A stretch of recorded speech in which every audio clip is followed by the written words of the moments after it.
করবে যে ওর ব্যাক আর হচ্ছে হেডের শোল্ডারের সাহায্যে স্লাইটলি এলিভেট থাকবে, হেডটা কী করবে সোজা হয়ে শুয়ে থাকবে। এর কমফোর্টেবল ডিভাইসগুলো হচ্ছে পিলো, হ্যান্ড রোলস, ফুটবোর্ডস এক্সেট্রা। এটা হচ্ছে কখন সব থেকে বেশি কাজে লাগে, যখন হচ্ছে ফিজিক্যাল এক্সামিনেশন করি ক্যাথেটার, বিশেষ করে মেল পেশেন্টের ক্ষেত্রে যখন ক্যাথেটার করা হয় তখন হচ্ছে যে কি ওকে সুপাইন পজিশন দেওয়া যায়।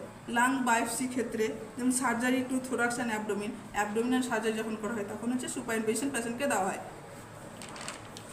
দেন হচ্ছে প্রন পজিশন। প্রন পজিশনটা হচ্ছে সুপাইন পজিশনের অপোজিট। ওখানে হচ্ছে যেমন হচ্ছে পেশেন্ট থাকতো যে ব্যাকের সাইডে থাকে, এখানে হচ্ছে কি a client lies flat on abdomen, মানে অ্যাবডোমিনের সাহায্যে কী হবে শুয়ে থাকবে। Head trunk to one side, trunk আর হেডটা কী হবে এক সাইডে থাকবে। Hand helps in comfortable position, হাতটা কী হবে একটা কমফোর্ট পজিশন ধারণ করবে। এটা কখন লাগে, যখন আমরা ফিজিক্যাল এক্সামিনেশন করি তখন পোস্টেরিয়র সাইড যখন করি, ট্রাঙ্ক, স্পাইন, রেকটাম, যেগুলো যখন করি এক্সামিন তখন কাজে লাগে। যেমন সার্জারি টু ব্যাক, যখন ব্যাক সাইডের কোনো সার্জারি হয় তখন হচ্ছে যে আমরা প্রন পজিশন দিই। দেন হচ্ছে after anaesthesia to prevent aspiration, aspiration prevention করার জন্য হচ্ছে আমরা হচ্ছে প্রন পজিশন দিই।